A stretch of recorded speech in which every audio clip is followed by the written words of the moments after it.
Financial date आता हा काय प्रकार आहे? आपल्यापैकी अनेक जण ही टर्म बहुधा पहिल्यांदा ऐकत असतील आणि अनेकांना प्रश्नही पडला असेल की हे फायनान्शियल डेट म्हणजे काय.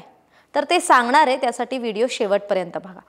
डेट म्हटलं की candle light dinner, romantic date असं चित्र आपल्या डोळ्यांसमोर उभं राहतं आणि ते साहजिक आहे. पण फायनान्शियल डेट म्हटलं की काय वाटतं? कमेंट करून सांगा. नमस्कार, मी कोमल, सकाळमध्ये आपलं स्वागत. सध्याच्या धावपळीच्या जगात सक्सेसच्या मागे धावत असताना आपण बऱ्याचदा खूप गोष्टी विसरतो.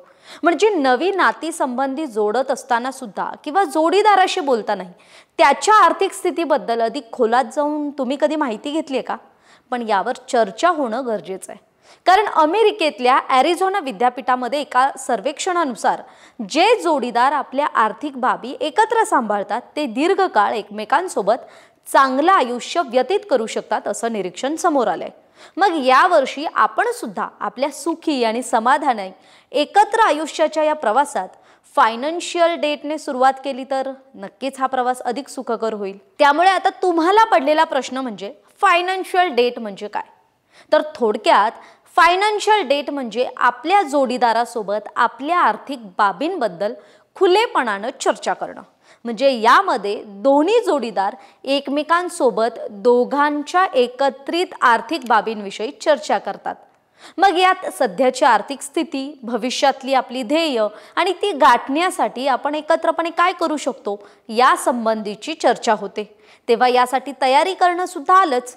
आणि आपली तयारी पूर्ण असेल तरच ही डेट रंगतदार ठरेल आणि परिणामकारकही होईल. कारण या फायनान्शियल डेटचा थेट तुमच्या खिशाशी संबंध आहे. आता फायनान्शियल डेटसाठी पूर्वतयारी करायला लागेल. आता ही पूर्वतयारी करणं म्हणजे काय? तर अगदी साध्या आणि सोप्या गोष्टींपासून आपण सुरुवात करू शकता. उदाहरणार्थ, सर्व बँक खात्यांचा आढावा आणि खर्चाचं विभागीकरण करता येईल. सगळ्यात आधी आपल्या सर्व बँक खात्यांची माहिती एकत्र करू शकता आणि मग सध्या किती रक्कम आपल्या आणि आपल्या जोडीदाराच्या खात्यात आहे त्याचा अंदाज बांधू शकता. या पुढे जाऊन मागील एका वर्षाच्या उत्पन्न आणि खर्चाचं गणितही बसवू शकता. मागील वर्षात आपल्या सर्व खात्यांमध्ये म्हणजे दोघांच्या खात्यांमध्ये मिळून किती उत्पन्न जमा झालं याचा आढावा घ्या. खर्चाचं विभागीकरण करा. म्हणजे कसं कराल ते? तर घर खर्चासाठी केलेली रक्कम, इन्शुरन्स प्रीमियमसाठी खर्च केलेली रक्कम, कर्जाच्या हप्त्याची परतफेड करण्यासाठी दिलेली रक्कम म्हणजे EMI. चौथा मुद्दा म्हणजे गुंतवणुकीसाठी वापरलेली रक्कम म्हणजे काय? तर इन्व्हेस्टमेंट कितीची केली. आणि तुम्हाला जर शक्य असेल तर ही सगळी माहिती एखाद्या एक्सेल शीटमध्ये जर तुम्ही लिहिलीत तर ते तुमच्यासाठीच फायदेशीर आहे. आता या व्यतिरिक्त आपली मागच्या वर्षात तुम्ही ज्या दिवशी या डेटवर जाणार आहात त्या दिवशी किती शिल्लक होती आणि आता या वर्षी ती किती आहे हे सुद्धा आपल्याला पाहता आलं तर आपल्याला आपली आर्थिक स्थिती कशी आहे ते लक्षात येईल. याच अनुषंगानं आपल्या उत्पन्नामधील किती रक्कम आपण गुंतवणुकीसाठी जमा करतो याचा सुद्धा अंदाज बांधता येईल. त्यामुळे आपल्या गुंतवणुकीची माहिती एकत्र करा. आपण नियमित करत असलेल्या गुंतवणुकीची सर्व माहिती एक्सेल शीटमध्ये भरली तर उत्तम. उदाहरणार्थ, आपला PF balance, FD balance, PPF balance, mutual fund, share मार्केटमधली गुंतवणूक, सोने चांदीतली गुंतवणूक, आपल्या कर्जासंबंधीची माहिती सुद्धा त्या एक्सेल शीटमध्ये लिहून ठेवा. याशिवाय तुमचं जो होम लोन असेल, कार लोन असेल, पर्सनल लोन असेल तर त्याविषयीचे अपडेट्स सुद्धा तुम्ही त्यात लिहून ठेवा. आणि अजून किती वर्षांसाठी तुमचं लोन, जे कुठलं लोन असेल ते किती वर्षांसाठी शिल्लक आहे याची माहिती सुद्धा ठेवली तर उत्तम. याशिवाय आपल्या इन्शुरन्स कव्हरचा सुद्धा आढावा घ्या. आपल्या आणि आपल्या कुटुंबियांसाठी कोणत्या प्रकारचा इन्शुरन्स घेतला आहे त्याची माहिती एकत्र लिहून ठेवा. Health, life, personal accident, critical illness यासारख्या इन्शुरन्सची माहिती लिहून ठेवा. आता ही झाली फायनान्शियल डेटची पूर्वतयारी. पण आता मग फायनान्शियल डेट करायची आहे तर ती कशी कराल तेही सांगते. सर्वात आधी आपल्या पार्टनरला या फायनान्शियल डेटची पूर्वकल्पना द्या. म्हणजे दोघांनी यासाठी एक वेळ राखून ठेवा.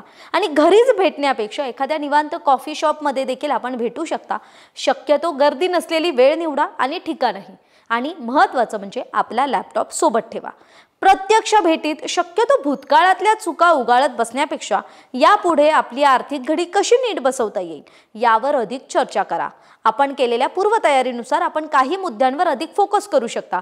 उदाहरणार्थ, आपली सध्याची आर्थिक स्थिती कशी आहे, यात आपले किती सेव्हिंग होत आहेत, आपली किती गुंतवणूक आहे, कर्ज किती शिल्लक राहिलंय, याशिवाय इन्शुरन्स कव्हर किती आहे याची कल्पना आपण एकमेकांना द्या आणि याविषयीची मतं सुद्धा जाणून घ्या.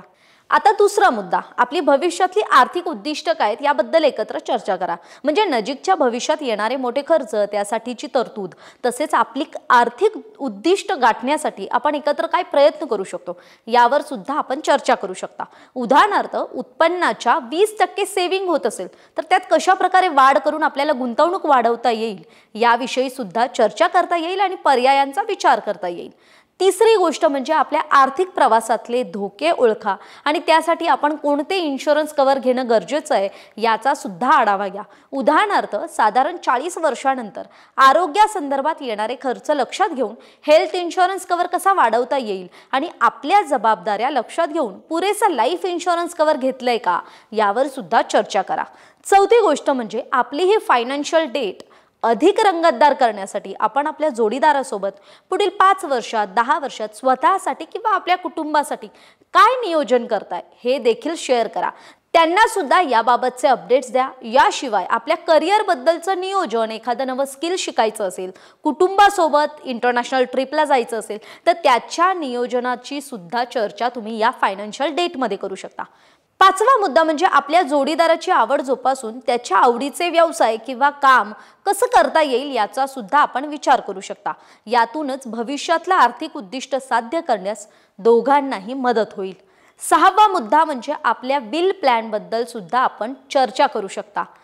अर्थात ही डेट एकदाच करण्यापेक्षा आता सुरुवात करून नियमितपणे करत राहणं कधीही फायदेशीर ठरेल. शिवाय तुम्हाला जर प्रवासात एकत्र राहून आणि एकमेकांना आधार देत आपला आर्थिक प्रवास अधिक सुखकर करायचं असेल तर तुम्हाला फायनान्शियल कमिटमेंट एकमेकांना देणं खूप गरजेचं आहे आणि त्यासाठी न विसरता पुढच्या फायनान्शियल डेटची वेळ आणि ठिकाणही त्याच वेळी निश्चित करा. आता फायनान्शियल डेटसाठी वयाचं बंधन नक्कीच नाहीये आणि याआधी आपण कधी अशा प्रकारची फायनान्शियल डेट केली आहे का? जर ती केली असेल तर त्याचा अनुभव, आणि जर आपण ही फायनान्शियल डेट पहिल्यांदा करत असाल तर ती फायनान्शियल डेट करा आणि त्याविषयीचा अनुभव आमच्यासोबत कमेंटच्या माध्यमातून नक्की शेअर करा. तरी आता आपण जी माहिती ऐकली ती सर्टिफाईड फायनान्शियल प्लॅनर आणि विमर्श कन्सल्टन्सी सर्व्हिसेसचे संचालक आनंद पोफळे यांनी सकाळच्या विशेष सदरात लिहिलेल्या लेखातला संपादित अंश होता. तरी संपूर्ण लेख वाचण्यासाठी तुम्ही isakal.com या आमच्या वेबसाईटला भेट नक्की देऊ शकता. तोपर्यंत धन्यवाद. महाराष्ट्रातील सर्व बातम्यांचे विश्वासार्ह व्यासपीठ सकाळच्या सर्व सोशल मीडिया प्लॅटफॉर्मला लाईक, फॉलो आणि सबस्क्राईब करा. तसंच सर्व नोटिफिकेशनसाठी बेल आयकॉन प्रेस करायला विसरू नका.